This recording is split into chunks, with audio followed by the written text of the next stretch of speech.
hadir pada siang hari ini. Selamat datang di press screening dan nanti akan dilanjutkan dengan press conference untuk film Ku Peluk Kamu Selamanya.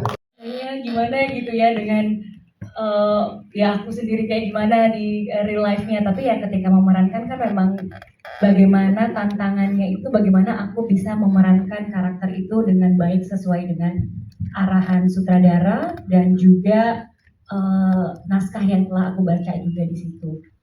Kalau ditanya apa yang relate, sebenarnya sama seperti yang tadi aku sampaikan gitu.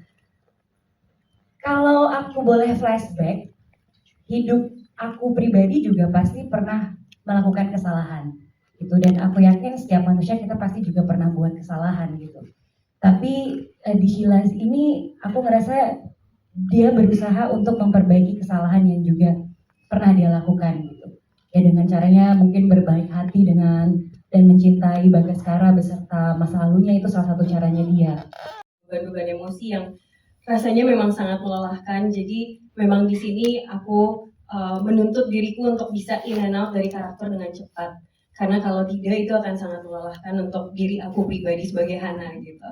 Jadi sebenarnya ada fun fact ya. Ada satu di mana memang aku consciously melakukan, Naya ini kan bebannya banyak, lalu dia simpan di bahu. Kita selalu bilang kan kayak jangan terlalu nyimpan beban di bahumu. Dan aku consciously melakukan itu.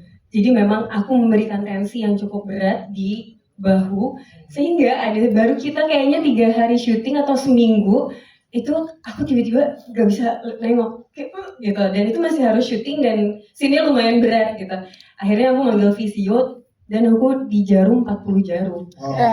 Dan orang visionya memang sudah langganan, dia kayak, Hana kamu ngapain? Emang abis olahraga apa? Kamu abis pedal? Enggak, ini lagi syuting. Jadi ternyata di situ aku sadar bahwa memang lelahnya mental itu jauh lebih melelahkan ke fisik kita dibandingkan dengan fisik sendiri gitu. Jadi di situ memang aku belajar, oh iya memang ketika ada sesuatu atau beban mental memang lebih baik dirilis dengan cepat supaya nggak jadi mengefek ke badan gitu. Jadi kalau ditanya memang sangat berat, layernya luar biasa karena kami mengupas sedalam mungkin apa yang dialami Naya gitu.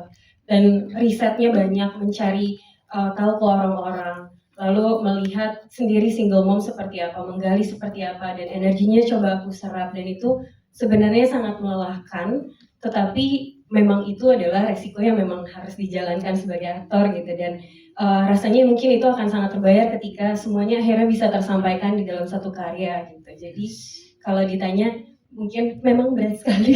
Tapi luar biasa penampilannya ya, ada balasan tepuk tangan teman-teman. Karena tahu dia ada di dalam juga.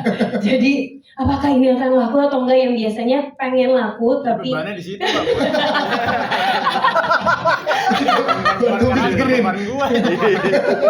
Mungkin 40 jarum juga karena itu ya. Jadi tapi pastinya senang karena di sini ngerasa aku punya pasangan yang sangat suportif juga, yang mencintai apa yang aku cintai, yaitu dunia film gitu. Jadi rasanya bahagia, senang, dan pastinya jadi momen kita untuk belajar juga, diskusi, dan maksudnya pastinya ada tantangan, tapi tantangannya of course kita gimana caranya bisa hadapin dengan baik. Jadi ini juga jadi proses pembelajaran buat kita pribadi juga sih. Jadi seru namanya nanti.